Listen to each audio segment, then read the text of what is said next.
किसान वाणी कार्यक्रम सुननी सभी श्रोताओं के नेहा जोशी नमस्कार। श्रोताओं बहुत बहुत स्वागत छू आपको सभी लोग न कार्यक्रम में। और यह कार्यक्रम प्रायोजक हैं कृषि एवं किसान कल्याण मंत्रालय भारत सरकार। तो श्रोताओं आज कार्यक्रम में सबसे पहली बात करनू कृषि आकस्मिकता योजना की।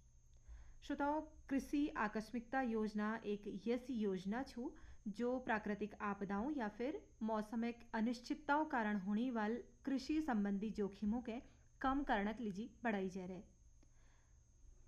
श्रोताओं अगर बात करी जाओ यह एक मुख्य उद्देश्य के छू तो यह योजना का मुख्य उद्देश्य किसानों के अप्रत्याशित परिस्थितियों में होने वाले नुकसान से बचाना छू।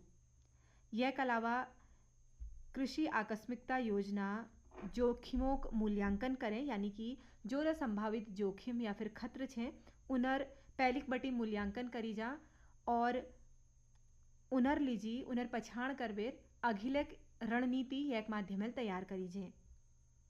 जस की सूख पड़ने की स्थिति में के करी जाल या फिर बाढ़ होने की स्थिति में कसी बाढ़ बटी निपटी जाल कसी फसलों के बचाई जाल, यह सब चीज़ों के लिए अलग अलग रणनीति यह योजना के अंतर्गत बढ़ाई जानी। श्रोताओं यह योजना लाभों के बारे में अगर बात करी जाओ तो कृषि आकस्मिकता योजना द्वारा किसानों के प्राकृतिक आपदाओं और मौसमिक अनिश्चितताओं कारण होने वाले नुकसान बटी बचाने में मदद करी जाए।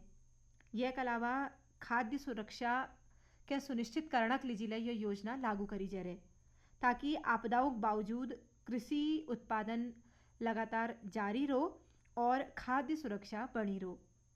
यह के अलावा प्रतिकूल मौसम में या फिर मौसमिक मार पड़ने की दशा में किसानों की आय के स्थिर धरण ले यह एक मुख्य उद्देश्य छू। और श्रोताओं यह योजना स्थायी कृषि पद्धतियों के अपनाने के लिए प्रोत्साहित करें। श्रोताओं कृषि आकस्मिकता योजना राष्ट्रीय स्तर बटी लीबेर जिला स्तर तक लागू करी जा रही और भारतीय कृषि अनुसंधान परिषद राष्ट्रीय कृषि नवाचार परियोजना के तहत जलवायु परिवर्तन के प्रति अनुकूलनशीलता बढ़ने के लिए यह योजना के लागू कर रखा या फिर हम कह सकूं कि यह पहल भारतीय कृषि अनुसंधान परिषद द्वारा करी जा रही। तो श्रोताओं यह तो थी बातचीत कृषि आकस्मिकता योजना के बारे में और कार्यक्रम में आप लोगों अगर बातचीत अगिल के लिए करते रूल वह बेर पहली सुनू यह संदेश। हर जोखिम से निकल कर फसल आए सुरक्षित हो जाए। फसल बीमा से हर किसान अब आत्मनिर्भर हो जाए। संकट के समय प्रधानमंत्री फसल बीमा योजना किसानों के लिए वरदान है। अब सूखा पड़े या बाढ़ आ जाए कोई डर नहीं। अब ओले पड़े या कीट पतंगे फसल खा जाए कोई फिक्र नहीं, क्योंकि हमने लिया है प्रधानमंत्री फसल बीमा। बुआई से फसल कटाई तक हर जोखिम का दावा, न्यूनतम प्रीमियम पर अधिकतम भुगतान का वादा। योजना से हर साल जुड़ रहे हैं 5 करोड़ से ज्यादा किसान। अब आपकी है बारी। नजदीकी कृषि कार्यालय, सहकारी समिति, बैंक शाखा, अधिकृत बीमा कंपनी या जन सेवा केंद्र में स्वेच्छा से करा सकते हैं पंजीकरण। फसल बीमा पोर्टल या फसल बीमा ऐप द्वारा भी कराया जा सकता है पंजीकरण। प्रधानमंत्री फसल बीमा योजना आपकी फसलों का संपूर्ण सुरक्षा कवच। कृषि एवं किसान कल्याण मंत्रालय भारत सरकार। प्रधानमंत्री किसान मान धन योजना। मिलेगा पेंशन का सहारा, कृषक ना होगा बेसहारा। जुड़ेगा खुशियों से नाता, कटेगा सुख से बुढ़ापा। सुरक्षित होगा अन्नदाता, सुरक्षित होगा अन्नदाता। प्रधानमंत्री किसान मान धन योजना से लघु सीमांत किसानों का भविष्य होगा सुरक्षित और 60 वर्ष की आयु से 3,000 रूपए मासिक पेंशन होगी सुनिश्चित। 55 रूपए से 200 रूपए की मासिक किश्त देकर प्रवेश कर सकते हैं। 18 से 40 वर्ष तक के किसान इस अंशदायक योजना में सरकार देगी बराबर का योगदान। सभी किसान भाई बहन इस योजना के लाभ के लिए जन सेवा केंद्र में जाएं और अपना निशुल्क नामांकन कराएं। प्रधानमंत्री किसान मान धन योजना, अन्नदाता के परिश्रम को संबल, पेंशन से सुरक्षित उनका कर। कृषि एवं किसान कल्याण मंत्रालय भारत सरकार द्वारा जनहित में जारी। श्रोताओं आप कार्यक्रम में अघिल का वर्णु और आप लोगों के सुनू खरीफ फसलों रोग प्रबंधन विषय पर डॉक्टर गौरव शर्मा दगड़ करी हुई यह भेंट वार्ता और भेंटकर्ता छे प्रमोद कुमार पांडे। किसान भाइयों, पर्वतीय क्षेत्रों में खरीफ में उगाई जाने वाली धान्य फसलों में धान, मक्का, मडुआ, मादिरा, सोयाबीन वो अरहर प्रमुख फसल है। यहाँ की जलवायु इन फसलों की अच्छी पैदावार प्राप्त करने के लिए अनुकूल है, परंतु बीमारियों के प्रकोप उत्पादन में कमी के प्रमुख कारण हैं। विभिन्न फसलों में कई तरह की बीमारियां और कीड़ों द्वारा काफी नुकसान होता है और कभी कभी तो नुकसान 60 से 70% या उससे अधिक हो जाता है। फलस्वरूप किसानों को आर्थिक हानि का सामना करना पड़ता है। इस प्रकार की हानि से बचने के लिए आप किस प्रकार की फसल सुरक्षा अपना सकते हैं, इस विषय में जानकारी प्राप्त करने के लिए आज हमने अपने स्टूडियो में आमंत्रित किया है भारतीय कृषि अनुसंधान परिषद विवेकानंद पर्वतीय कृषि अनुसंधान संस्थान के वैज्ञानिक डॉक्टर गौरव वर्मा जी को। तो डॉक्टर साहब, सबसे पहले तो आपका स्वागत है हमारे आकाशवाणी अल्मोड़ा के स्टूडियो में। बहुत बहुत धन्यवाद। और डॉक्टर साहब से आज हम चर्चा करेंगे खरीफ फसलों में रोग प्रबंधन विषय पर। तो डॉक्टर साहब, सबसे पहले मैं आपसे यही जानना चाहूंगा कि धान खरीफ की एक मुख्य फसल है, इसमें कौन कौन से रोग लगते हैं? पर्वतीय क्षेत्रों में धान खरीफ की एक मुख्य फसल है। इसमें मुख्यतः झोंका, जिसे हम ब्लास्ट भी कहते हैं, भूरी चित्ती रोग व खैरा रोग लगता है। इनमें झोंका रोग धान को सबसे अधिक पहुंचाने वाला एक प्रमुख रोग है। इस रोग के लक्षण पत्तियों में, तनों की गांठों में वह बालियों में दिखाई देते हैं। पत्तियों पर वह भूरे छोटे सुई की नोक के समान धब्बे बनते हैं जो बाद में नाव या आंख के आकार के हो जाते हैं। इसमें वलियों के भूरी चित्ती रोग में बाली के निचले भाग में बादामी या काले धब्बे बन जाते हैं, जिससे यह भाग सड़ने लगता है और पूरी बाली टूट जाती है। यह अवस्था धान को सबसे अधिक पहुंचाने वाली होती है। जी मतलब झोंका रोग की रोकथाम हमारे जो किसान भाई हैं वो कैसे कर सकते हैं? देखिए, इस रोग की रोकथाम के लिए रोग रोधी जो किस्में हैं, जो सहनशील किस्में हैं, उनको लगाना सर्वोत्तम उपाय माना जाता है। जी इन किस्मों में जैसे वीएल धान 154, वीएल धान 221 वर्षा पर आधारित खेती के लिए एवं सिंचित अवस्था में रोपित धान के लिए वीएल धान 61, वीएल धान 62, वीएल धान 82, वीएल धान 85 आदि संशोधित की गई है। इसके अलावा अगर हम देखें तो इसके अगर जो हमारे रसायनक हैं उसके द्वारा अगर इन रोग की रोकथाम की जाए तो इसके लिए ट्राइसाइक्लाजोल जो 75% WP की मात्रा में मिलता है, उसकी 0.6 ग्राम मात्रा 1 लीटर पानी में घोल बनाकर छिड़काव करने से रोग की उग्रता में काफ़ी कमी आ जाती है। जी डॉक्टर साहब, ये तो हमने धान पे बात करी और इसकी सुरक्षा की हमने यहाँ से जानकारी ली। पर्वतीय क्षेत्रों में मडुआ और मादिरा की खेती भी काफी मात्रा में होती है, तो इन फसलों में कौन कौन से रोग लगते हैं? देखिए, हमारे पर्वतीय क्षेत्र में मडुआ व मादिरा की काफ़ी खेती होती है तथा इनमें रोग का प्रकोप कम देखा जाता है। फिर भी मडवे में धान की तरह झोंका रोग एक मुख्य रोग है। इसका प्रकोप पत्तियों, डंठल तथा बालियों पर दिखाई देता है। इससे उपज में अधिकतम हानि हो सकती है। दोस्तों, आपने कहा कि इसको भी झोंका रोग लगता है, इसको नियंत्रित करने के लिए क्या करें? देखिए, झोंका रोग को नियंत्रित करने के लिए रोग रोधी किस्मों को लगाना चाहिए, जैसे कि वीएल मडुआ 324, 315 आदि हैं। अधिक मात्रा में नाइट्रोजन उर्वरक का प्रयोग न करें। रोग के लक्षण दिखाई देने पर पुष्पन अवस्था में कार्बेंडाजिम नामक दवाई का 2 ग्राम प्रति लीटर पानी की दर से छिड़काव करना चाहिए ताकि बालियों में विगलन रोग ना हो सके। हमारी एक फसल है मक्का, तो मक्का में कौन कौन से रोग लगने की संभावना रहती है? ये रोग के प्रमुख लक्षण क्या है और इनसे कैसे हमारा किसान भाई बचाव करे, इस बारे में भी आप हमें जानकारी दें। देखिए, मक्के में मुख्य रोग टर्सिकम पर्ण झुलसा रोग है और मेडिस पर्ण झुलसा रोग और धारीदारी पर्ण व पर्णछेद अंगमारी व तनागलन रोग है। इसमें जो टर्सिकम रोग लगता है उसके लक्षण इस प्रकार हैं। इस रोग में ग्रसित पत्तियों पर लंबे तथा कुछ अंडाकार नाव के आकार के पीले भूरे रंग के धब्बे पड़ जाते हैं जो बाद में धसे हुए होते हैं और अधिक प्रकोप होने पर पत्तियां झुलसकर सूख जाती हैं। बीज की बुआई के पूर्व थीरम नामक दवाई की 2.5 ग्राम दवा का प्रति किलोग्राम बीज की दर से बीजोपचार करना चाहिए। और जैसे रोग हमें देखने को मिलता है तो मैनकोजेब की जो दवाई है उसका 0.25% का छिड़काव करना चाहिए। तो अब बात करते हैं सोयाबीन की, क्योंकि पर्वतीय क्षेत्रों में यह भी काफ़ी मात्रा में बोई जाती है। कभी कभी इसकी पत्तियों पर सिलेटी व भूरे रंग की चित्तियाँ दिखाई देती हैं। इस रोग को क्या कहा जाता है? देखिए, सोयाबीन में एक ये प्रमुख रोग है जिसको हम मेढक की आँख से या फिर फ्रॉग आई लीफ स्पॉट रोग से भी इसको जाना जाता है। पहाड़ों में सोयाबीन में ये प्रमुख रोग आता है। पत्तियों पर वलयाकार एवं वित्तीयाकार चित्तियाँ या कभी कभी कोणीय पर्ण चित्तियाँ बन जाती हैं। ऐसी चित्तियाँ मध्य से स्लेटी रंग की तथा किनारे से गहरी भूरी होती है और मेढक की आग जैसी भी प्रतीत होती है। तो इसे हम तभी इसको हम फॉग आई लीफ स्पॉट भी कहते हैं। इस रोग का नियंत्रण कैसे किया जाए? देखिए, इसमें भी प्रतिरोधी कुछ या सहनशील किस्में हैं, जैसे कि वीएल सोया 47, वीएल सोया 63, वीएल सोया 65, वीएल सोया 76 आदि हैं। इसमें थिरम की जो मात्रा है वो 2.5 ग्राम प्रति किलोग्राम बीज की दर से अगर बीजोपचार करें तो इस रोग से बचा जा सकता है। और खड़ी फसलों में अगर रोग दिखाई दे तो उस अवस्था में कार्बेंडाजिम या मैनकोजेब की 0.25% का 10 से 15 दिन के अंतराल पर छिड़काव करें। डॉक्टर साहब, अब बात करते हैं टमाटर की। तो टमाटर में एक रोग लगता है फल सड़न रोग। बिल्कुल। इसके क्या लक्षण है और इससे बचाव के क्या तरीके हैं? बिल्कुल। देखिए, टमाटरों में जो फलों की एक गंभीर समस्या है, जिसे हम फल सड़न रोग, जिसे बकआई रॉट भी कहते हैं। फलों में पीले भूरे रंग के संकेंद्रित छल्लेदार धब्बे बनते हैं जो बढ़कर पूरे फल को ढक लेते हैं। वह फल सड़ जाता है। इस रोग का रोगजनक जो है वो कवक वो मिट्टी में लंबे समय तक जीवित रहता है। अतः फसलें बचाने के लिए साफ सुथरी खेती बहुत महत्वपूर्ण है।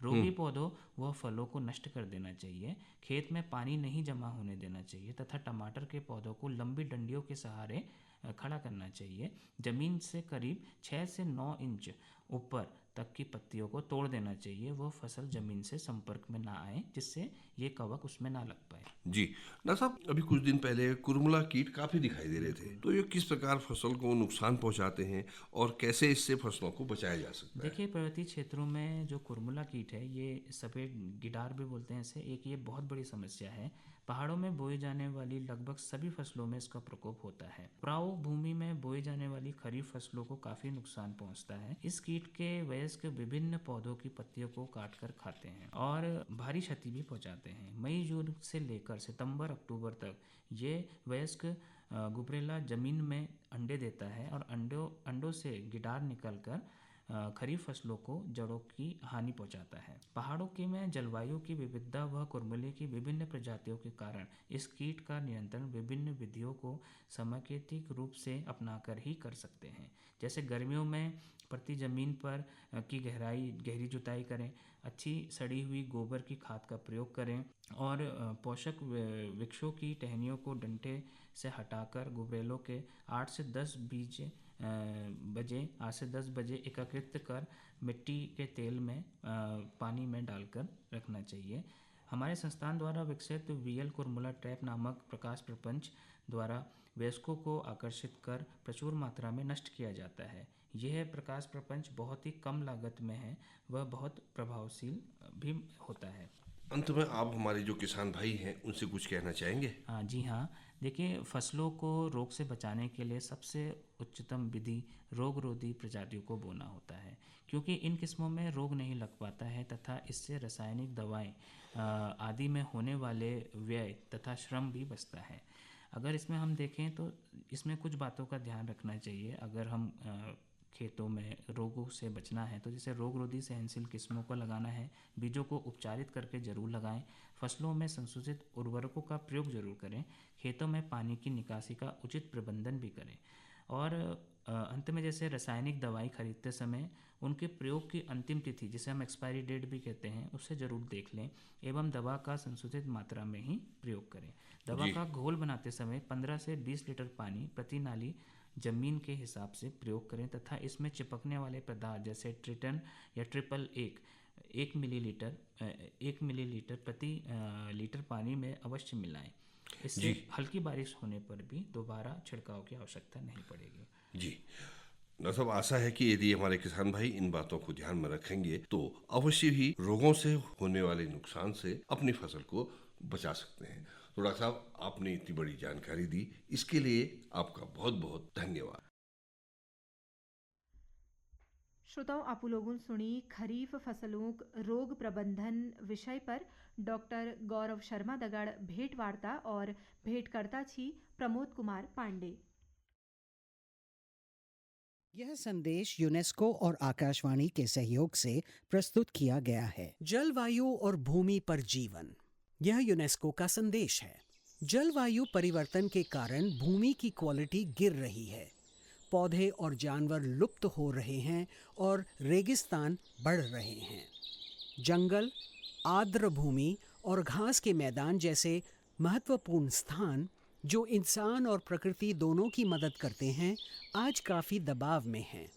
वनों की कटाई और अत्यधिक चराई जैसे अस्थिर तरीके इन खतरों को और बढ़ा देते हैं। लेकिन अगर हम ज़मीन का सही और टिकाऊ उपयोग करें, पेड़ पौधे दोबारा लगाएं और पर्यावरण को सुधारें, तो इससे प्रदूषण कम होगा और जीव जंतुओं की रक्षा भी होगी। यह कदम एक सुरक्षित और मजबूत जलवायु वाले भविष्य के लिए ज़रूरी है। क्या आप जानते हैं, आज दुनिया की 1/4 से ज़्यादा जानवरों और पौधों की प्रजातियां लुप्त होने के किनारे पर हैं। यह संदेश यूनेस्को और आकाशवाणी के सहयोग से प्रस्तुत किया गया है। श्रोताओं, आप कार्यक्रम में अघिल बढ़नू और आप लोगों के सुनोनू मोट अनाज और दलहनी फसलों उत्पादन करवेर आय अर्जित करने वाली ग्राम दुगौड़ा विकासखंड ताड़ीखेत जिला अल्मोड़ा की महिला कृषक श्रीमती गीता देवी जी दगड़ करी हुई हमर यो क्षेत्र संकलित भेंट वार्ता।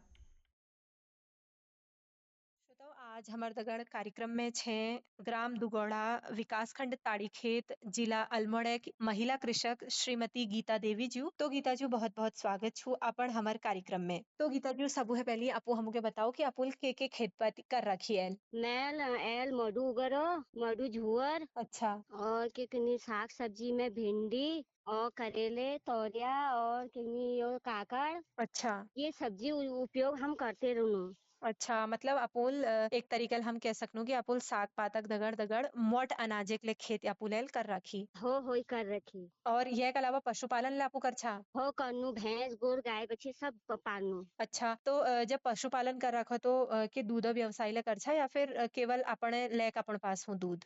आपड़ा लगा आप पास में के लेकिन 19 छिनी 4-5 इंची उन्होंने है जा।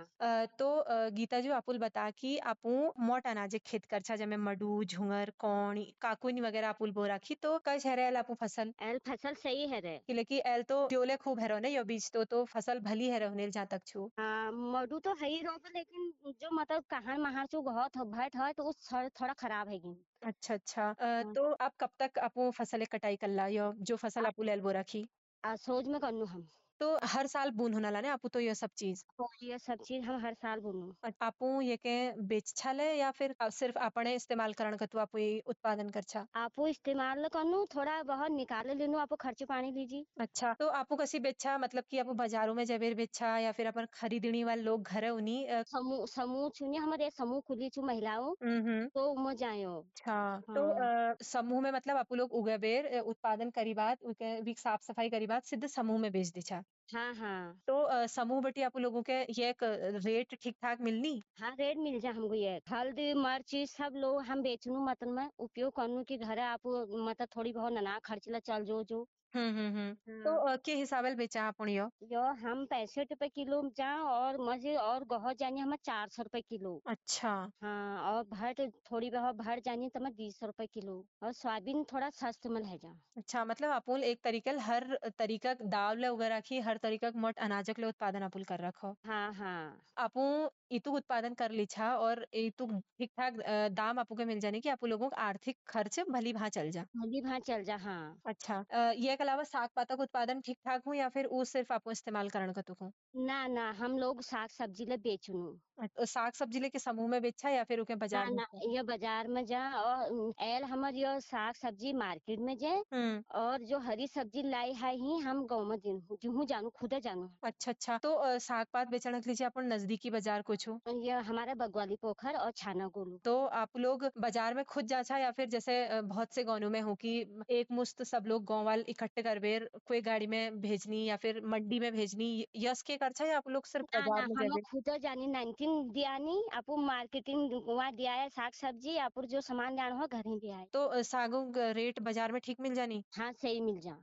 यो कही जा सकू कि आपुल एक भल साग पातक उत्पादन कर रखो भल मोट अनाजक ला उत्पादन आपू लोग एल करण लाग रहो छा। हाँ तो जंगली जानवरों का आतंकल आजकल बहुत से गौनों में ने खेत खाली होने फैगी लोग खेत हाँ पार्टी तरफ सुअर तो ध्यान सुअर नहीं है कि देने नहीं आपू लोगों वाले आतंक छू मतलब जंगली हाँ जानवरों भाग बोल रही थी नना लीजी खाल करने लेकिन सुअरल बेबियाव सारे सारे गाड़ा चौपट कर अच्छा तो आपू लोग जंगली जानवरों का आतंक के रोकना के लीजिए पे के उपाय कर छा आपू लोग आई तक के नहीं करो पे आपके कहीं रात है तो सुअर अजिन है फिर दिया रात है तो को महिला तो जा नहीं सकिन खैर खतरनाक जानवर है वो का पहला मतलब लपेट में ले सो के ये एक पुख्ता व्यवस्था आपको पास है नहीं कि जंगली जानवरों का आतंक के रोकी जा सको। हाँ नहतिन के ना अच्छा ये के अलावा गीता जी जैसे सरकार द्वारा ने बहुत से कृषि योजना चलाई जा रही बहुत से आर्थिक लाभ किसानों के दी जा ताकि किसानों को मदद है सको तो कोई प्रकार एक सरकार की योजना के लाभ आप ले रखो है आए तक तो नहीं रोई। अच्छा अपन समूह में सिर्फ आपू गांव या फिर कतु और गाँव के लिए समान हो या के तरीकल आप समूह काम करूँ आप लोगों हमार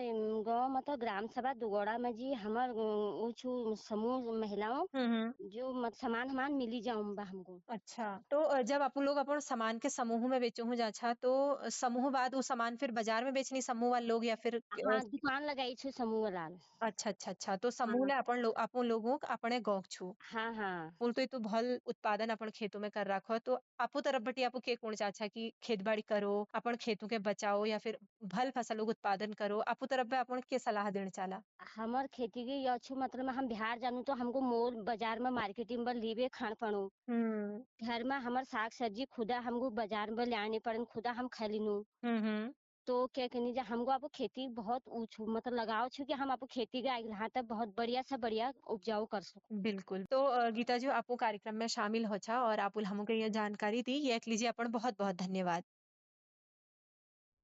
श्रोताओं आप लोगों सुनी मोट अनाज और दलहनी फसलों को उत्पादन कर आय अर्जित करने वाली महिला कृषक श्रीमती गीता देवी जो दगड़ करी हुई हमारी क्षेत्र संकलित भेंट वार्ता।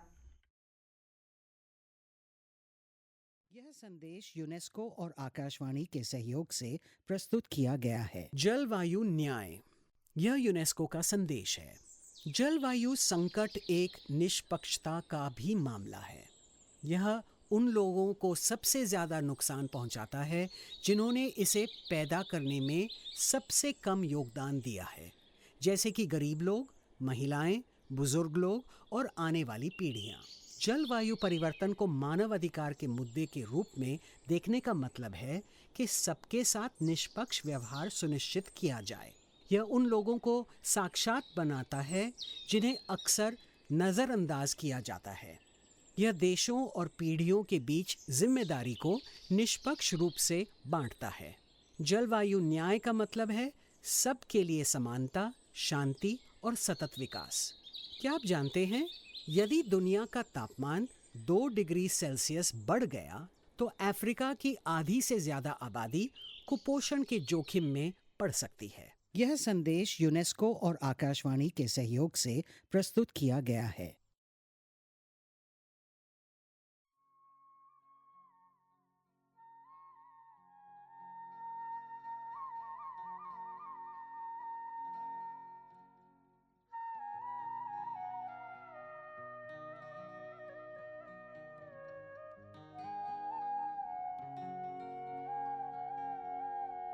योडना का पारा देखी चो न्यारा न्यारा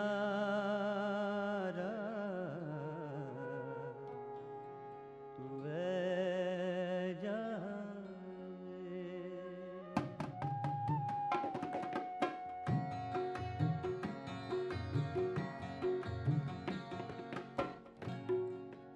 योडना का पारा देखी चो न्यारा न्यारा देखी चो न्यारा न्यारा तू है जावे दुनिया की माया मारा तू है जावे दुनिया की माया मारा योडना का पारा देखी चो न्यारा न्यारा देखी चो न्यारा न्यारा तू है जावे दुनिया की माया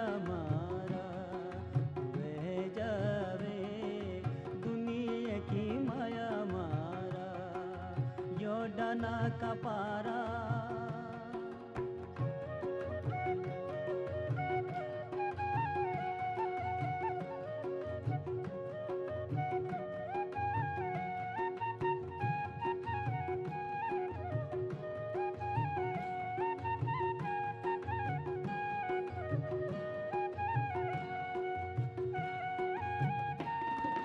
बाज की बजवाणी पुरुष फूली धारा बाज की बजवाणी पुरुष फूली धारा सूजसी लगे छे जब जे छीड़ा न पारा सूजसी लगे छे जब जे छीड़ा न पारा उतली हुलारी को बाटा धारा धारा को बाटा धारा धारा तू है जावे दुनिया की माया मारा तू है जावे दुनिया की माया मारा यो डाना का पारा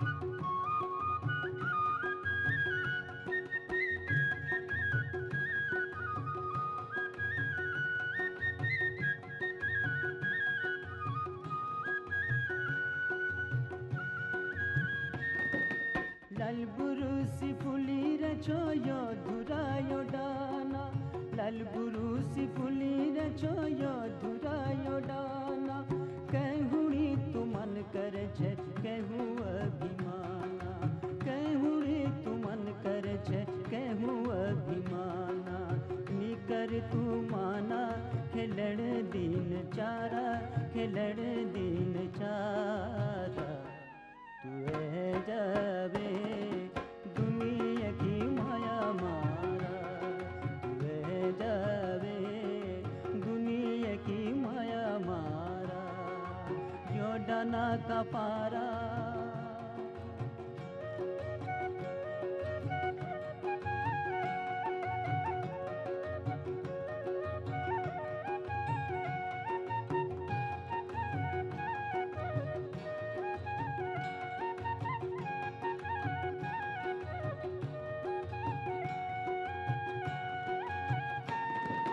पोलिया पलुरी घसा काटा टूक टूक पोलिया पलुरी घसा काटा टूक टूक चार दिना खेलना हुनी फिर दुख दुख चार दिना खेलना हुनी फिर दुख दुख निकर तू माना खेलड़ दिन चारा खेलड़ दिन चारा तू है जावे दुनिया की माया मारा तू है जावे दुनिया की माया मारा यो डाना का पारा देखी छो न्यारा न्यारा देखी छो न्यारा न्यारा तू है जावे दुनिया की माया मारा तू है जावे दुनिया की माया श्रोताओं शंकर उप्रेतीक गाई यई कुमाऊनी लोकगीतक दगड़ आज किसानवाणी कार्यक्रम इत्तिक संपन्न करणे नेहा जोशी के दियो आज्ञा नमस्कार। यह कार्यक्रमक प्रायोजक छी कृषि एवं किसान कल्याण मंत्रालय भारत सरकार।